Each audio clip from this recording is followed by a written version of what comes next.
ਤੁਸੀਂ ਸਵਿਗੀ ਦੀ ਡਿਲੀਵਰੀ ਕਰਦੇ ਹੋ, ਕਦੋਂ ਤੋਂ ਕਰ ਰਹੇ ਹੋ ਜਾਂ ਕਿਵੇਂ ਤੁਸੀਂ ਮਤਲਬ ਜਿਵੇਂ ਹੁਣ ਬੀ ਫਾਰਮੇਸੀ ਦੇ ਵਿੱਚ ਸਟੂਡੈਂਟ ਹੋ, ਕਿਵੇਂ ਮੈਨੇਜ ਕਿਵੇਂ ਕਰਦੇ ਹੋ ਸਾਰਾ ਕੁਝ? ਇਹ ਦਰਅਸਲ ਮੈਨੂੰ 2 ਮਹੀਨੇ ਹੋ ਗਏ ਆਹੀ ਸਵਿਗੀ ਦੀ ਡਿਲੀਵਰੀ ਕਰਦੇ ਹੋਏ, ਕਿਉਂਕਿ ਮੈਂ ਆਹੀ ਜੋਬ ਵਾਸਤੇ ਲੋਕਡਾਊਨ ਦੇ ਵਿੱਚ ਜ਼ਿਆਦਾ ਦੇਖਿਆ ਸੀ, ਕਿਉਂਕਿ ਉਸ ਟਾਈਮ ਜ਼ਿਆਦਾ ਕਰੇਜ਼ ਸੀਗਾ। ਮੇਰੇ ਮਨ 'ਚ ਵੀ ਆਹੀ ਖਿਆਲ ਸੀਗਾ, ਕਿਉਂਕਿ ਸਾਡਾ ਕੀ ਹੈ ਫਾਈਨੈਂਸ਼ੀਅਲ ਬੈਕਗਰਾਊਂਡ ਇੰਨਾ ਨਹੀਂ ਸਟਰੋਂਗ ਸੀਗਾ ਲੋਕਡਾਊਨ ਦੇ ਟਾਈਮ 'ਚ। ਉਸ ਤੋਂ ਬਾਅਦ ਮਤਲਬ ਇੱਕ ਤਰ੍ਹਾਂ ਦਾ ਪਰਿਵਾਰ ਦਾ ਬਿਲਕੁਲ ਜਿਹੜੀ ਮਾਲੀ ਹਾਲਤ ਹੈ ਉਹ ਬਿਲਕੁਲ ਹੀ ਖਰਾਬ ਹੋ ਗਈ ਸੀ। ਡਿਲੀਵਰੀ ਜੋਬ ਵਾਸਤੇ ਕੋਈ ਦੇਖਦਾ ਹੈ ਤਾਂ ਫਿਰ ਹਰ ਕੋਈ ਸੋਚਦਾ ਕਿ ਉਹਦੇ ਵਾਸਤੇ ਬਾਈਕ ਜਾਂ ਡਰਾਈਵਿੰਗ ਲਾਇਸੈਂਸ ਤਾਂ ਚਾਹੀਦਾ ਹੀ ਸੀ। ਮੇਰੇ ਕੋਲ ਆਹ ਦੋਨੋਂ ਹੀ ਨਹੀਂ ਸੀ। ਫਿਰ ਵੀ ਮੈਂ ਦੇਖਿਆ ਕਿ ਹਾਂ ਆਹ ਚੀਜ਼ਾਂ ਕਰਕੇ ਹਾਰ ਥੋੜ੍ਹੀ ਮੰਨਣੀ ਹੈ, ਕਿਉਂਕਿ ਮੈਂ ਦੇਖਿਆ ਕਿਉਂਕਿ ਕਈ ਸੀਗੇ ਜਿਹੜੇ ਸਾਈਕਲ 'ਤੇ ਵੀ ਫੂਡ ਡਿਲੀਵਰੀ ਦੀ ਪਲੈਟਫਾਰਮ ਪ੍ਰੋਵਾਈਡ ਕਰ ਰਹੇ ਸੀ, ਜੋਬ ਪ੍ਰੋਵਾਈਡ ਕਰ ਰਹੇ ਸੀ। ਫਿਰ ਮੈਂ ਸਵਿਗੀ ਦੇ ਦੇਖਿਆ, ਉੱਧਰ ਸੀਗੀ ਜਿਹੜੀ ਸਾਈਕਲ ਆਈਡੀ ਬਾਰੇ ਆਪਸ਼ਨ ਸੀਗਾ। ਪਰਿਵਾਰ ਦੇ ਵਿੱਚ ਕਿਸ ਤਰੀਕੇ ਦਾ ਰਿਐਕਸ਼ਨ ਸੀ ਜਦੋਂ ਤੁਸੀਂ ਉਹਨਾਂ ਨਾਲ ਗੱਲਬਾਤ ਕੀਤੀ ਕਿ ਮੈਂ ਇਹ ਜੌਬ ਕਰਨਾ ਚਾਹੁੰਦਾ? ਪਰਿਵਾਰ ਦੇ ਵਿੱਚ ਆਹੀ ਰਿਐਕਸ਼ਨ ਸੀ ਕਿ ਜਿਹੜੀ ਆ ਡਿਲੀਵਰੀ ਜੋਬ ਹੈ ਥੋੜ੍ਹੀ ਜਿਹੀ ਰਿਸਕੀ ਹੋ ਜਾਂਦੀ ਹੈ, ਕਿਉਂਕਿ ਉਹ ਹੁਣ ਜਿਹੜਾ ਟਾਈਮ ਹੈ ਉਹ ਸਰਦੀਆਂ ਦਾ ਚੱਲ ਰਿਹਾ ਸੀ, ਕਿਉਂਕਿ ਹੁਣ ਜਿਹੜੇ ਫੋਗ ਦੇ ਟਾਈਮ 'ਚ ਜਦ ਡਿਲੀਵਰੀ ਕਰਨਾ ਵੀ ਬਹੁਤ ਜ਼ਿਆਦਾ ਮੁਸ਼ਕਿਲ ਹੋ ਜਾਂਦਾ ਹੈ, ਅਤੇ ਉੱਪਰੋਂ ਸਾਈਕਲ 'ਤੇ ਉਹ ਤਾਂ ਮਤਲਬ ਕੁਝ ਜ਼ਿਆਦਾ ਹੀ ਰਿਸਕੀ ਕੰਮ ਹੋ ਜਾਂਦਾ ਹੈ। ਬੀ ਫਾਰਮੇਸੀ ਤੁਸੀਂ ਕਰ ਰਹੇ ਹੋ, ਕਿੱਥੇ ਤੁਹਾਡੀ ਪੜ੍ਹਾਈ ਔਰ ਇਹ ਅਗਰ ਨਾਲ ਦੇ ਨਾਲ ਚੱਲਦਾ ਰਹੇਗਾ ਤਾਂ ਤੁਹਾਨੂੰ ਮੁਸ਼ਕਿਲ ਤਾਂ ਨਹੀਂ ਆਏਗੀ? ਤੁਹਾਨੂੰ ਲੱਗਦਾ ਕਿ ਤੁਸੀਂ ਆਪਣੀ ਪੜ੍ਹਾਈ ਤੇ ਇਹਨੂੰ ਕੰਟੀਨਿਊ ਨਾਲ ਦੇ ਨਾਲ ਰੱਖੋਗੇ? ਇਹ ਹੁਣ ਬੰਦੇ ਦੇ ਉੱਤੇ ਅੱਜ ਕੱਲ੍ਹ ਦੀ ਯੂਥ ਕੀ ਹੈ, ਹੁਣ ਉਹਨਾਂ ਕੋਲ 24 ਘੰਟੇ ਹੁੰਦੇ ਨੇ। ਯੂਥ ਨੂੰ ਟਾਈਮ ਮੈਨੇਜਮੈਂਟ ਦੀ ਸਕਿੱਲਸ ਜਿਹੜੀ ਆ ਉਹ ਆਪਣੇ 'ਚ ਡਿਵੈਲਪ ਕਰਨੀ ਚਾਹੀਦੀ ਹੈ, ਕਿਉਂਕਿ ਉਹ ਸਕਿੱਲ ਜਿਹੜੀ ਆ ਉਹ ਬਹੁਤ ਜ਼ਰੂਰੀ ਹੈ। ਕਿਉਂਕਿ ਹੁਣ ਜੇ 24 ਘੰਟਿਆਂ ਵਿੱਚ ਤੁਸੀਂ ਹਰ ਇੱਕ ਸੈਕਿੰਡ ਦੀ ਵੈਲਿਊ ਪਾਓਗੇ ਤਾਂ ਤੁਸੀਂ ਹਰ ਇੱਕ ਕੰਮ ਮੈਂ ਕਹਿੰਦਾ ਦੁਨੀਆ 'ਚ ਕਰ ਸਕਦੇ ਹੋ, ਭਾਵੇਂ ਉਹ ਜਿੰਨਾ ਮਰਜ਼ੀ ਹਾਰਡ ਵਰਕਿੰਗ ਹੋਵੇ ਜਾਂ ਫਿਰ ਜਿਹੜਾ ਮਰਜ਼ੀ ਸਟ੍ਰੈਸਫੁਲ ਵਰਕ ਹੋਵੇ, ਉਹ ਤੁਸੀਂ ਆਰਾਮ ਨਾਲ ਆਪਣਾ ਟਾਈਮ ਮੈਨੇਜਮੈਂਟ ਕਰਕੇ ਕਰ ਸਕਦੇ ਹੋ। ਕਿਉਂਕਿ ਮੈਂ ਆਪਣੀ ਸਟੱਡੀਜ਼ ਦੇ ਕਰਨ ਤੋਂ ਬਾਅਦ ਜਿਹੜਾ ਵੀ ਫ੍ਰੀ ਟਾਈਮ ਹੁੰਦਾ ਉਹ ਮੈਂ ਦਰਅਸਲ ਇੱਧਰ ਉੱਧਰ ਫਾਲਤੂ ਵੇਸਟ ਕਰਨ ਦੇ ਬਜਾਏ ਮੈਂ ਪਾਰਟ ਟਾਈਮ ਜੋਬ 'ਚ ਲਾਣਾ ਜ਼ਿਆਦਾ ਬੈਟਰ ਸਮਝਦਾ। ਗੋਲ ਹੁੰਦਾ ਇਨਸਾਨ ਦਾ ਵੀ ਮੈਂ ਇਨ ਫਿਊਚਰ ਇਹ ਅਚੀਵ ਕਰਨਾ ਚਾਹੁੰਦਾ, ਤੁਸੀਂ ਕੀ ਅਚੀਵ ਕਰਨਾ ਚਾਹੁੰਦੇ ਹੋ? ਔਰ ਇਸ ਦੇ ਨਾਲ ਤੁਸੀਂ ਆਡੀਅנס ਨੂੰ ਕੀ ਮੈਸੇਜ ਦੇਣਾ ਚਾਹੁੰਦੇ ਹੋ? ਤੁਹਾਡੇ ਵਾਂਗੂ ਨੌਜਵਾਨ ਜਿਨ੍ਹਾਂ ਦੇ ਘਰ ਦੇ ਵਿੱਚ ਫਾਈਨੈਂਸ਼ੀਅਲ ਕ੍ਰਾਈਸਿਸ ਚਾਹੇ ਚੱਲਦੇ ਹੋਣ, ਪਰ ਮਾਈਂਡ ਦੇ ਵਿੱਚ ਨਹੀਂ ਆਉਂਦਾ ਕਿ ਅਸੀਂ ਕੀ ਕੰਮ ਕਰੀਏ, ਕਿਵੇਂ ਸ਼ੁਰੂਆਤ ਕਰੀਏ, ਅਰਨਿੰਗ ਕਿਵੇਂ ਸਟਾਰਟ ਕਰੀਏ, ਉਹਨਾਂ ਵਾਸਤੇ ਕੀ ਮੈਸੇਜ ਹੈ? ਮੇਰਾ ਮੇਨ ਏਮ ਤਾਂ ਆਹੀ ਹੈ ਕਿ ਮੈਂ ਬਹੁਤ ਵੱਡਾ ਫਾਰਮਾਸਿਸਟ ਬਣਨਾ ਚਾਹੁੰਦਾ ਹਾਂ, ਕਿਉਂਕਿ ਉਹ ਫਾਰਮਾਸਿਸਟ ਬਣਨ ਤੋਂ ਬਾਅਦ ਮੇਰਾ ਮੇਨ ਏਮ ਹੈ ਕਿ ਮੈਂ ਆਪਣੀ ਇੱਕ ਫਾਰਮਾਸਿਊਟੀਕਲ ਕੰਪਨੀ ਆਪਦੀ ਸੈਟਅਪ ਕਰਾਂ, ਜਿਹਦੇ ਕਰਕੇ ਜਿਹੜੇ ਅੱਜ ਕੱਲ੍ਹ ਮੈਂ ਉਹ ਕੰਪਨੀ ਸੈਟਅਪ ਕਰਨ ਤੋਂ ਬਾਅਦ ਜਿਹੜੀ ਦਵਾਈਆਂ ਨੇ ਉਹ ਜਿਹੜੇ ਬਿਮਾਰ ਲੋਕ ਹੈ ਉਹਨਾਂ ਵਾਸਤੇ ਆਲਮੋਸਟ 50% ਜਾਂ ਫਿਰ ਚੀਪ ਰੇਟਸ 'ਤੇ ਉਹਨਾਂ ਨੂੰ ਪ੍ਰੋਵਾਈਡ ਕਰੂੰਗਾ। ਸੁਪਨੇ ਵੱਡੇ ਹੋਣ ਤੇ ਨਾਲ ਦੇ ਨਾਲ ਇਨਸਾਨ ਅਗਰ ਮਿਹਨਤੀ ਹੋਵੇ ਤਾਂ ਜਿਹੜੀ ਕਾਮਯਾਬੀ ਹੈ ਆਪਣੇ ਆਪ ਪੈਰਾਂ ਦੇ ਵੱਲ ਚੱਲ ਕੇ ਆਉਂਦੀ ਹੈ। ਇੱਕ ਇਹੋ ਜਿਹੇ ਨੌਜਵਾਨ ਨਾਲ ਤੁਹਾਨੂੰ ਮਿਲਵਾਉਣ ਜਾ ਰਹੇ ਹਾਂ ਜੋ ਕਿ ਸਵਿਗੀ ਦੀ ਡਿਲੀਵਰੀ ਕਰਦੇ ਨੇ, ਸਾਈਕਲ ਉੱਤੇ ਡਿਲੀਵਰੀ ਕਰਦੇ ਨੇ ਔਰ ਨਾਲ ਦੇ ਨਾਲ ਬੀ ਫਾਰਮੇਸੀ ਜਿਹੜੀ ਹੈ ਉਸ ਦੇ ਵੀ ਸਟੂਡੈਂਟ ਨੇ। ਤਾਂ ਸੁਪਨੇ ਬਹੁਤ ਵੱਡੇ ਨੇ, ਪਰ ਅਗਰ ਮਿਹਨਤ ਦੀ ਗੱਲਬਾਤ ਕੀਤੀ ਜਾਵੇ, ਮਿਹਨਤ ਦੀ ਕਮਾਈ ਖਾਣ ਦੀ ਜਿਹੜਾ ਸ਼ੌਂਕ ਜੇ ਕਿਸੇ ਨੂੰ ਪੈ ਜਾਵੇ ਨਾ ਤਾਂ ਉਸ ਦਾ ਕੋਈ ਮੁੱਲ ਨਹੀਂ। ਗੱਲਬਾਤ ਵੀ ਕਰਦੇ ਹਾਂ, ਸਾਰੀ ਸਮੀਰ ਨਾਮ ਹੈ ਲੜਕੇ ਦਾ, ਗੱਲਬਾਤ ਕਰਦੇ। ਸਤਿ ਸ਼੍ਰੀ ਅਕਾਲ ਸਰ। ਸਤਿ ਸ਼੍ਰੀ ਅਕਾਲ ਜੀ। ਤੁਸੀਂ ਸਵਿਗੀ ਦੀ ਡਿਲੀਵਰੀ ਕਰਦੇ ਹੋ, ਕਦੋਂ ਤੋਂ ਕਰ ਰਹੇ ਹੋ ਜਾਂ ਕਿਵੇਂ ਤੁਸੀਂ ਮਤਲਬ ਜਿਵੇਂ ਹੁਣ ਬੀ ਫਾਰਮੇਸੀ ਦੇ ਵਿੱਚ ਸਟੂਡੈਂਟ ਹੋ, ਕਿਵੇਂ ਮੈਨੇਜ ਕਿਵੇਂ ਕਰਦੇ ਹੋ ਸਾਰਾ ਕੁਝ? ਇਹ ਦਰਅਸਲ ਮੈਨੂੰ 2 ਮਹੀਨੇ ਹੋ ਗਏ ਆਹੀ ਸਵਿਗੀ ਦੀ ਡਿਲੀਵਰੀ ਕਰਦੇ ਹੋਏ, ਕਿਉਂਕਿ ਮੈਂ ਆਹੀ ਜੋਬ ਵਾਸਤੇ ਲੋਕਡਾਊਨ ਦੇ ਵਿੱਚ ਜ਼ਿਆਦਾ ਦੇਖਿਆ ਸੀ, ਕਿਉਂਕਿ ਉਸ ਟਾਈਮ ਜ਼ਿਆਦਾ ਕਰੇਜ਼ ਸੀਗਾ। ਮੇਰੇ ਮਨ 'ਚ ਵੀ ਆਹੀ ਖਿਆਲ ਸੀਗਾ, ਕਿਉਂਕਿ ਸਾਡਾ ਕੀ ਹੈ ਫਾਈਨੈਂਸ਼ੀਅਲ ਬੈਕਗਰਾਊਂਡ ਇੰਨਾ ਨਹੀਂ ਸਟਰੋਂਗ ਸੀਗਾ ਲੋਕਡਾਊਨ ਦੇ ਟਾਈਮ 'ਚ। ਉਸ ਤੋਂ ਬਾਅਦ ਮਤਲਬ ਇੱਕ ਤਰ੍ਹਾਂ ਦਾ ਪਰਿਵਾਰ ਦਾ ਬਿਲਕੁਲ ਜਿਹੜੀ ਮਾਲੀ ਹਾਲਤ ਹੈ ਉਹ ਬਿਲਕੁਲ ਹੀ ਖਰਾਬ ਹੋ ਗਈ ਸੀ, ਕਿਉਂਕਿ ਮੇਰੇ ਜਿਹੜੇ ਫਾਦਰ ਸਾਹਿਬ ਦੀ ਜੋਬ ਹੈ ਉਹ ਹਟ ਗਈ ਸੀ, ਕਿਉਂਕਿ ਉਹ ਸਕੂਲ ਵਿੱਚ ਵੈਨ ਡਰਾਈਵਿੰਗ ਕਰਦੇ ਸੀ, ਤਾਂ ਕਰਕੇ ਸਕੂਲ ਬੰਦ ਹੋ ਗਏ। ਤਾਂ ਫਿਰ ਉਹਨਾਂ ਨੇ ਜਿਹੜੇ ਡਰਾਈਵਰ ਸੀਗੇ ਉਹ ਸਾਰੇ ਕੱਢਤੇ, ਕਿਉਂਕਿ ਹੁਣ ਕੋਈ ਜੋਬ ਹੀ ਨਹੀਂ ਬਚੀ ਸੀ ਉਹਨਾਂ ਵਾਸਤੇ। ਤਾਂ ਫਿਰ ਉਸ ਕਰਕੇ ਉਹ ਅਨਇੰਪਲੋਇਡ ਰਹਿ ਗਏ ਸੀ ਥੋੜ੍ਹੇ ਟਾਈਮ ਵਾਸਤੇ, ਜਿਸ ਲਈ ਮੈਂ ਉਸ ਦਿਨ ਮਤਲਬ ਸਾਡੇ ਪਰਿਵਾਰ ਵਾਸਤੇ ਉਹ ਦਿਨ ਬੜੇ ਮੁਸ਼ਕਿਲ ਹੋ ਗਏ ਸੀ ਕੱਟਣੇ। ਅਤੇ ਹੁਣ ਵੀ ਉਹੀ ਟਾਈਮ ਚੱਲ ਰਿਹਾ, ਕਿਉਂਕਿ ਅਜੇ ਵੀ ਕਿਉਂਕਿ ਜਦ ਫੈਮਿਲੀ 'ਚ ਇੰਨੇ ਮਾੜੇ ਦਿਨ ਆ ਜਾਣ ਤਾਂ ਉਹ ਤੋਂ ਬਾਹਰ ਨਿਕਲਣ ਨੂੰ ਟਾਈਮ ਤਾਂ ਲੱਗਦਾ ਹੀ ਹੈ ਥੋੜ੍ਹਾ ਬਹੁਤ।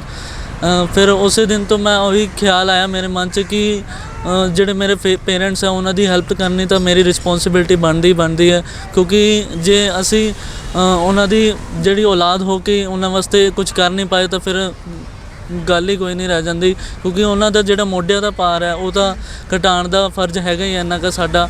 ਫਿਰ ਉਸੇ ਵੇਲੇ ਹੀ ਮੈਨੂੰ ਖਿਆਲ ਆਇਆ ਕਿ ਉਹਨਾਂ ਦੀ ਹੈਲਪ ਕਰਨੀ ਚਾਹੀਦੀ ਹੈ। ਫਿਰ ਮੈਂ ਆਪਣਾ ਔਨਲਾਈਨ ਅਰਨਿੰਗ ਬਾਰੇ ਦੇਖਣ ਲੱਗ ਗਿਆ ਔਨਲਾਈਨ।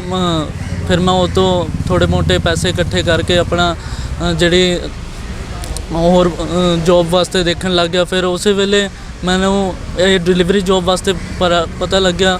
ਲੇਕਿਨ ਜਦ ਵੀ ਡਿਲੀਵਰੀ ਜੋਬ ਵਾਸਤੇ ਕੋਈ ਦੇਖਦਾ ਹੈ ਤਾਂ ਫਿਰ ਹਰ ਕੋਈ ਸੋਚਦਾ ਕਿ ਉਹਦੇ ਵਾਸਤੇ ਬਾਈਕ ਜਾਂ ਡਰਾਈਵਿੰਗ ਲਾਇਸੈਂਸ ਤਾਂ ਚਾਹੀਦਾ ਹੀ ਸੀ। ਮੇਰੇ ਕੋਲ ਆਹ ਦੋਨੋਂ ਹੀ ਨਹੀਂ ਸੀ। ਫਿਰ ਵੀ ਮੈਂ ਦੇਖਿਆ ਕਿ ਹਾਂ ਆਹ ਚੀਜ਼ਾਂ ਕਰਕੇ ਹਾਰ ਥੋੜ੍ਹੀ ਮੰਨਣੀ ਹੈ, ਕਿਉਂਕਿ ਮੈਂ ਦੇਖਿਆ ਕਿਉਂਕਿ ਕਈ ਸੀਗੇ ਜਿਹੜੇ ਸਾਈਕਲ 'ਤੇ ਵੀ ਫੂਡ ਡਿਲੀਵਰੀ ਦੀ ਪਲੈਟਫਾਰਮ ਪ੍ਰੋਵਾਈਡ ਕਰ ਰਹੇ ਸੀ, ਜੋਬ ਪ੍ਰੋਵਾਈਡ ਕਰ ਰਹੇ ਸੀ। ਮੈਂ ਜ਼ੋਮੈਟੋ 'ਤੇ ਪਹਿਲੇ ਅਪਲਾਈ ਕਰਕੇ ਦੇਖਿਆ, ਲੇਕਿਨ ਉੱਧਰ ਕੀ ਸੀਗਾ, ਜਿਹੜੀ ਬਾਈਕ ਰਾਈਡਿੰਗ ਦੀ ਆਈਡੀ ਬਣਾ ਰਹੇ ਸੀ ਉਹ ਸਾਈਕਲ ਵਾਸਤੇ ਕੋਈ ਜੋਬ ਨਹੀਂ ਦੇ ਰਹੇ ਸੀ। ਫਿਰ ਮੈਂ ਉਸ ਵੇਲੇ ਵੀ ਮੈਂ ਕਿਹਾ ਹਾਰ ਨਹੀਂ ਮੰਨੀ ਕਿ ਹੋਰ ਕੋਈ ਐਪ 'ਚ ਟਰਾਈ ਕਰਦੇ ਹਾਂ। ਫਿਰ ਮੈਂ ਸਵਿਗੀ ਦੇ ਦੇਖਿਆ, ਉੱਧਰ ਸੀਗੀ ਜਿਹੜੀ ਸਾਈਕਲ ਆਈਡੀ ਬਾਰੇ ਆਪਸ਼ਨ ਸੀਗਾ। ਮੈਂ ਉੱਧਰ ਆਪਣਾ ਆਈਡੀ ਦਾ ਲੌਗਇਨ ਕੀਤਾ। ਉਹਨਾਂ ਨੇ ਮੈਨੂੰ 300 ਰੁਪਇਆ ਸਿਕਿਉਰਿਟੀ ਡਿਪੋਜ਼ਿਟ ਕਸਟਮਰ ਕੇਅਰ ਨੂੰ ਦਿੱਤਾ, ਮੈਂ ਜਿਹਦੇ ਕਰਕੇ ਉਹ ਮੇਰੀ ਯੂਨੀਫਾਰਮ ਅਤੇ ਬੈਗ ਉਹਦੇ ਵਿੱਚ ਹੀ ਆਇਆ। ਉਸੇ ਦਿਨ ਤੋਂ ਮੈਂ ਆਪਣੀ ਇਹ ਜੋਬ ਸਟਾਰਟ ਕਰ ਲਈ। ਤਾਂ ਹੁਣ ਘਰ ਦੇ ਵਿੱਚ ਕਿਵੇਂ ਸਮੀਰ ਨੇ ਜਿਵੇਂ ਹਿੰਮਤ ਨਹੀਂ ਹਾਰੀ, ਤਾਂ ਪਰਿਵਾਰ ਨੂੰ ਵੀ ਇੱਕ ਨਾਜ਼ ਮਹਿਸੂਸ ਹੁੰਦਾ ਹੋਏਗਾ ਵੀ ਕੋਈ ਸ਼ਰਮ ਨਹੀਂ ਕਿ ਪੜ੍ਹਾਈ ਦੇ ਨਾਲ ਜਿਹੜੀ ਹੈ ਆਪਣੀ ਅਰਨਿੰਗ ਵੀ ਸਟਾਰਟ ਕਰਤੀ। ਪਰਿਵਾਰ ਦੇ ਵਿੱਚ ਕਿਸ ਤਰੀਕੇ ਦਾ ਰਿਐਕਸ਼ਨ ਸੀ ਜਦੋਂ ਤੁਸੀਂ ਉਹਨਾਂ ਨਾਲ ਗੱਲਬਾਤ ਕੀਤੀ ਕਿ ਮੈਂ ਇਹ ਜੌਬ ਕਰਨਾ ਚਾਹੁੰਦਾ? ਪਰਿਵਾਰ ਦੇ ਵਿੱਚ ਆਹੀ ਰਿਐਕਸ਼ਨ ਸੀ ਕਿ ਜਿਹੜੀ ਆ ਡਿਲੀਵਰੀ ਜੋਬ ਹੈ ਥੋੜ੍ਹੀ ਜਿਹੀ ਰਿਸਕੀ ਹੋ ਜਾਂਦੀ ਹੈ, ਕਿਉਂਕਿ ਉਹ ਹੁਣ ਜਿਹੜਾ ਟਾਈਮ ਹੈ ਉਹ ਸਰਦੀਆਂ ਦਾ ਚੱਲ ਰਿਹਾ ਸੀ। ਕਿਉਂਕਿ ਹੁਣ ਜਿਹੜੇ ਫੋਗ ਦੇ ਟਾਈਮ 'ਚ ਜਦ ਡਿਲੀਵਰੀ ਕਰਨਾ ਵੀ ਬਹੁਤ ਜ਼ਿਆਦਾ ਮੁਸ਼ਕਿਲ ਹੋ ਜਾਂਦਾ ਹੈ, ਅਤੇ ਉੱਪਰੋਂ ਸਾਈਕਲ 'ਤੇ ਉਹ ਤਾਂ ਮਤਲਬ ਕੁਝ ਜ਼ਿਆਦਾ ਹੀ ਰਿਸਕੀ ਕੰਮ ਹੋ ਜਾਂਦਾ ਹੈ। ਫਿਰ ਉਹਨਾਂ ਨੂੰ ਵੀ ਚਿੰਤਾ ਸੀ ਕਿ ਪੁੱਤ ਤੂੰ ਆਹ ਕੰਮ ਕਿਉਂ ਕਰ ਰਿਹਾ ਹੈ ਨਾ। ਫਿਰ ਮੈਂ ਉਹਨਾਂ ਨੂੰ ਸਮਝਾਉਂਦੇ ਹੋਏ ਕਿਹਾ ਕਿ ਕੋਈ ਗੱਲ ਨਹੀਂ, ਮੈਂ ਬਿਲਕੁਲ ਧਿਆਨ ਨਾਲ ਆਹ ਕੰਮ ਨੂੰ ਸਮਝੂੰਗਾ, ਰਿਸਪੌਂਸੀਬਲ ਤਰੀਕੇ ਨਾਲ ਕਰੂੰਗਾ ਅਤੇ ਉਹਨਾਂ ਦੀ ਹੈਲਪ ਤਾਂ ਜ਼ਰੂਰ ਕਰੂੰਗਾ। ਬਿਲਕੁਲ। ਤਾਂ ਹੁਣ ਤੁਸੀਂ ਕਿਵੇਂ ਮਤਲਬ ਸਹੀ ਹੈ ਸਿਸਟਮ, ਘਰ ਸਹੀ ਚੱਲ ਰਿਹਾ, ਹੈਲਪ ਕਰ ਪਾ ਰਹੇ ਹੋ ਆਪਣੇ ਪੇਰੈਂਟਸ ਦੀ ਦੇ ਨਾਲ ਆਪਣੀ ਪੜ੍ਹਾਈ ਦਾ ਖਰਚਾ ਜਿਹੜਾ ਤੁਸੀਂ ਕੱਢ ਸਕਦੇ ਹੋ ਇਹਦੇ ਨਾਲ? ਪੜ੍ਹਾਈ ਦਾ ਖਰਚਾ ਤਾਂ ਹਜੇ ਆਲਮੋਸਟ ਨਹੀਂ ਕੱਢਿਆ ਜਾ ਰਿਹਾ, ਕਿਉਂਕਿ ਹਜੇ ਕੀ ਹੈ, ਇੱਕ ਜੋਬ ਦੇ ਨਾਲ ਤੁਸੀਂ ਆਲਮੋਸਟ ਅੱਜ ਕੱਲ੍ਹ ਦੀਆਂ ਕਾਲਜ ਦੀਆਂ ਫੀਸਾਂ ਨੇ ਜਿਹੜੀਆਂ ਉਹ ਨਹੀਂ ਕੱਢ ਸਕਦੇ, ਕਿਉਂਕਿ ਜਿਹੜਾ PCT ਕਾਲਜ ਹੈ ਉਹ ਪ੍ਰਾਈਵੇਟ ਕਾਲਜ ਹੀ ਆ ਗਿਆ। ਉਹਦੀ ਹਾਂਜੀ ਜਿਹੜਾ ਬੱਦੋਵਾਲ ਪਿੰਡ ਦੇ ਹੈਗੇ ਆ ਅੱਗੇ ਉਹ ਪ੍ਰਾਈਵੇਟ ਕਾਲਜ ਹੈ, ਜਿਹੜੀ ਫੀਸ ਵੀ ਥੋੜ੍ਹੀ ਜਿਹੀ ਹਾਈ ਹੈ, ਜਿਸ ਕਰਕੇ ਉਹ ਹਜੇ ਵੀ ਸਟਰਗਲਿੰਗ ਮੂਵਮੈਂਟ ਤਾਂ ਬਣਿਆ ਹੀ ਪਿਆ। ਕਿਉਂਕਿ ਡਿਲੀਵਰੀ ਜੋਬ ਦੇ ਨਾਲ ਮੈਂ ਹੋਰ ਵੀ ਬਥੇਰੀ ਜੋਬਸ ਦੇ ਬਾਰੇ ਸਰਚ ਆਊਟ ਕਰਦਾ ਰਹਿੰਦਾ, ਭਾਵੇਂ ਔਨਲਾਈਨ ਜੋਬ ਹੋਵੇ, ਭਾਵੇਂ ਉਹ ਹੋਰ ਕਿੱਧਰ ਵੀ ਪਾਰਟ ਟਾਈਮ ਜੋਬ ਹੋਵੇ, ਤਾਂ ਕਿ ਜਿਹੜਾ ਮੈਂ ਹੋਰ ਰਿਸਪੌਂਸੀਬਲ ਬਣ ਸਕਾਂ। ਬਿਲਕੁਲ ਬਿਲਕੁਲ। ਤਾਂ ਹਿੰਮਤ ਨਹੀਂ ਹਾਰੀ, ਪਰ ਹਿੰਮਤ ਦੀ ਜਿਹੜੀ ਦਾਤ ਵੀ ਦੇਣੀ ਪਏਗੀ, ਕਿਉਂਕਿ ਸਾਈਕਲ ਦੇ ਉੱਤੇ ਮੈਂ ਆਡੀਅנס ਨੂੰ ਜ਼ਰੂਰ ਇਹ ਮੈਂਸ਼ਨ ਕਰਨਾ ਚਾਹੂੰਗੀ ਵੀ ਸਾਈਕਲ ਦੇ ਉੱਤੇ ਜਿਹੜਾ ਨੌਜਵਾਨ ਹੈ ਡਿਲੀਵਰੀ ਕਰਦਾ, ਘਰ ਦਾ ਖਰਚਾ ਚਲਾਉਣ ਵਾਸਤੇ ਹਾਰ ਨਹੀਂ ਮੰਨੀ। ਫਾਦਰ ਇਹਨਾਂ ਦੇ ਜਿਹੜੇ ਸੀਗੇ ਕੰਮ ਕਰਦੇ ਸੀ, ਵੈਨ ਜਿਹੜੀ ਹੈ ਸਕੂਲ ਦੇ ਵਿੱਚ ਬੱਚੇ ਲੈ ਕੇ ਜਾਣ ਵਾਲੀ, ਤਾਂ ਉਹ ਜਦੋਂ ਕੰਮ ਲੋਕਡਾਊਨ ਦੇ ਵਿੱਚ ਬੰਦ ਹੁੰਦਾ ਹੈ ਉਸ ਤੋਂ ਬਾਅਦ ਸਮੀਰ ਆਪਣੇ ਘਰ ਦੀ ਜ਼ਿੰਮੇਵਾਰੀ ਆਪਣੇ ਮੋਢਿਆਂ ਦੇ ਉੱਤੇ ਚੱਕਦੇ ਨੇ, ਤਾਂ ਇਸ ਵੇਲੇ ਡਿਲੀਵਰੀ ਕਰਦੇ ਨੇ ਔਰ ਆਪਣੇ ਘਰ ਦਾ ਖਰਚਾ ਕਰਦੇ ਨੇ। B ਫਾਰਮੇਸੀ ਦੇ ਸਟੂਡੈਂਟ ਨੇ। ਸਮੀਰ ਕੀ ਸੁਪਨਾ ਤੁਹਾਡਾ, ਕਿਉਂਕਿ B ਫਾਰਮੇਸੀ ਤੁਸੀਂ ਕਰ ਰਹੇ ਹੋ, ਕਿੱਥੇ ਤੁਹਾਡੀ ਪੜ੍ਹਾਈ ਔਰ ਇਹ ਅਗਰ ਨਾਲ ਦੇ ਨਾਲ ਚੱਲਦਾ ਰਹੇਗਾ ਤਾਂ ਤੁਹਾਨੂੰ ਮੁਸ਼ਕਿਲ ਤਾਂ ਨਹੀਂ ਆਏਗੀ? ਤੁਹਾਨੂੰ ਲੱਗਦਾ ਕਿ ਤੁਸੀਂ ਆਪਣੀ ਪੜ੍ਹਾਈ ਤੇ ਇਹਨੂੰ ਕੰਟੀਨਿਊ ਨਾਲ ਦੇ ਨਾਲ ਰੱਖੋਗੇ? ਇਹ ਹੁਣ ਬੰਦੇ ਦੇ ਉੱਤੇ ਅੱਜ ਕੱਲ੍ਹ ਦੀ ਯੂਥ ਕੀ ਹੈ, ਹੁਣ ਉਹਨਾਂ ਕੋਲ 24 ਘੰਟੇ ਹੁੰਦੇ ਨੇ। ਯੂਥ ਨੂੰ ਟਾਈਮ ਮੈਨੇਜਮੈਂਟ ਦੀ ਸਕਿੱਲਸ ਜਿਹੜੀ ਆ ਉਹ ਆਪਣੇ 'ਚ ਡਿਵੈਲਪ ਕਰਨੀ ਚਾਹੀਦੀ ਹੈ, ਕਿਉਂਕਿ ਉਹ ਸਕਿੱਲ ਜਿਹੜੀ ਆ ਉਹ ਬਹੁਤ ਜ਼ਰੂਰੀ ਹੈ। ਕਿਉਂਕਿ ਹੁਣ ਜੇ 24 ਘੰਟਿਆਂ ਵਿੱਚ ਤੁਸੀਂ ਹਰ ਇੱਕ ਸੈਕਿੰਡ ਦੀ ਵੈਲਿਊ ਪਾਓਗੇ ਤਾਂ ਤੁਸੀਂ ਹਰ ਇੱਕ ਕੰਮ ਮੈਂ ਕਹਿੰਦਾ ਦੁਨੀਆ 'ਚ ਕਰ ਸਕਦੇ ਹੋ, ਭਾਵੇਂ ਉਹ ਜਿੰਨਾ ਮਰਜ਼ੀ ਹਾਰਡ ਵਰਕਿੰਗ ਹੋਵੇ ਜਾਂ ਫਿਰ ਜਿਹੜਾ ਮਰਜ਼ੀ ਸਟ੍ਰੈਸਫੁਲ ਵਰਕ ਹੋਵੇ, ਉਹ ਤੁਸੀਂ ਆਰਾਮ ਨਾਲ ਆਪਣਾ ਟਾਈਮ ਮੈਨੇਜਮੈਂਟ ਕਰਕੇ ਕਰ ਸਕਦੇ ਹੋ। ਕਿਉਂਕਿ ਮੈਂ ਆਪਣੀ ਸਟੱਡੀਜ਼ ਦੇ ਕਰਨ ਤੋਂ ਬਾਅਦ ਜਿਹੜਾ ਵੀ ਫ੍ਰੀ ਟਾਈਮ ਹੁੰਦਾ ਹੈ ਉਹ ਮੈਂ ਦਰਅਸਲ ਇੱਧਰ ਉੱਧਰ ਫਾਲਤੂ ਵੇਸਟ ਕਰਨ ਦੇ ਬਜਾਏ ਮੈਂ ਪਾਰਟ ਟਾਈਮ ਜੋਬ 'ਚ ਲਾਣਾ ਜ਼ਿਆਦਾ ਬੈਟਰ ਸਮਝਦਾ ਹਾਂ। ਔਰ ਇਸ ਦੇ ਨਾਲ ਜਦੋਂ ਤੁਸੀਂ ਕਿਸੇ ਨੂੰ ਡਿਲੀਵਰੀ ਕਰਨ ਵਾਸਤੇ ਪਹੁੰਚਦੇ ਹੋ, ਫੂਡ ਡਿਲੀਵਰੀ ਕਰਦੇ ਹੋ, ਕਿਉਂਕਿ ਸਾਈਕਲ 'ਤੇ ਜਿਹੜਾ ਸਮਾਂ ਵੱਧ ਲੱਗ ਜਾਂਦਾ, ਕਿਤੇ ਇੱਦਾਂ ਤਾਂ ਨਹੀਂ ਲੱਗਦਾ ਵੀ ਜਿਵੇਂ ਆਪਾਂ ਅਗਰ ਇਹ ਵਾਲੀ ਐਪਸ ਦੀ ਗੱਲਬਾਤ ਕਰੀਏ ਤਾਂ ਕੁਇੱਕ ਸਰਵਿਸ ਹੁੰਦੀ ਹੈ ਔਰ ਲੋਕ ਵੇਟ ਕਰਦੇ ਹੁੰਦੇ ਨੇ ਕਦੋਂ ਅਸੀਂ ਆਰਡਰ ਪਲੇਸ ਕਰੀਏ ਅਤੇ ਨਾਲ ਦੇ ਨਾਲ ਸਾਨੂੰ ਡਿਲੀਵਰੀ ਜਿਹੜੀ ਹੈ ਫੂਡ ਦੀ ਮਿਲ ਜਾਵੇ, ਤਾਂ ਜਦੋਂ ਤੁਸੀਂ ਦੇਰ ਹੁੰਦੇ ਹੋ ਕਦੀ ਤੁਹਾਨੂੰ ਡਿਸਅਪੁਆਇੰਟਮੈਂਟ ਜਿਹੜੀ ਹੈ ਦੇਖਣ ਨੂੰ ਤਾਂ ਨਹੀਂ ਮਿਲਦੀ ਕਿ ਲੋਕ ਜਿਹੜੇ ਨੇ ਡਿਸਅਪੁਆਇੰਟ ਹੋਏ ਹੁਣ ਵੀ ਦੇਰ ਹੋ ਗਈ, ਤੁਹਾਨੂੰ ਤੁਸੀਂ ਟਾਈਮ ਲਗਾਤਾ, ਸਾਨੂੰ ਫੂਡ ਲੇਟ ਮਿਲਿਆ, ਕੁਛ ਇਸ ਤਰੀਕੇ ਦਾ ਕੋਈ ਹੋਇਆ ਕਦੀ? ਇਸ ਤਰੀਕੇ ਦਾ ਮਤਲਬ ਮੈਂ ਜੇ ਕਹੂੰਗਾ ਓਨੈਸਟਲੀ ਤੇ ਇਹ ਬਿਲਕੁਲ ਆਪੋਜ਼ਿਟ ਹੀ ਹੋਇਆ ਹੈ, ਕਿਉਂਕਿ ਜਿਹੜੇ ਲੋਕ ਜਦ ਵੀ ਮੈਨੂੰ ਖਾਣਾ ਠੰਡਾ ਹੋ ਰਿਹਾ ਹੋਊਗਾ ਜਾਂ ਫਿਰ ਕਹੇ ਵੀ ਲੇਟ ਹੋ ਜਾਂਦਾ ਹੈ, ਉਹ ਕਸਟਮਰ ਉੱਧਰੋਂ ਕਾਲ ਕਰਦਾ ਹੈ ਤੇ ਮੈਂ ਉਹਨਾਂ ਨੂੰ ਕਾਲ ਤੇ ਹੀ ਇਹ ਸੁਜੈਸਟ ਕਰ ਦਿੰਦਾ ਜਾਂ ਫਿਰ ਪਹਿਲਾਂ ਹੀ ਕੇਅਰਫੁਲ ਕਰ ਦਿੰਦਾ ਕਿ ਸਰ ਮੈਂ ਸਾਈਕਲ ਤੇ ਆਲਰੇਡੀ, ਜੇ ਤੁਹਾਡਾ ਹੋਰ ਵੀ ਮਤਲਬ ਜਲਦੀ ਫੂਡ ਡਿਲੀਵਰ ਕਰਨਾ ਤਾਂ ਮੈਂ ਆਪਣੀ ਵੱਲੋਂ ਪੂਰੀ ਕੋਸ਼ਿਸ਼ ਕਰੂੰਗਾ।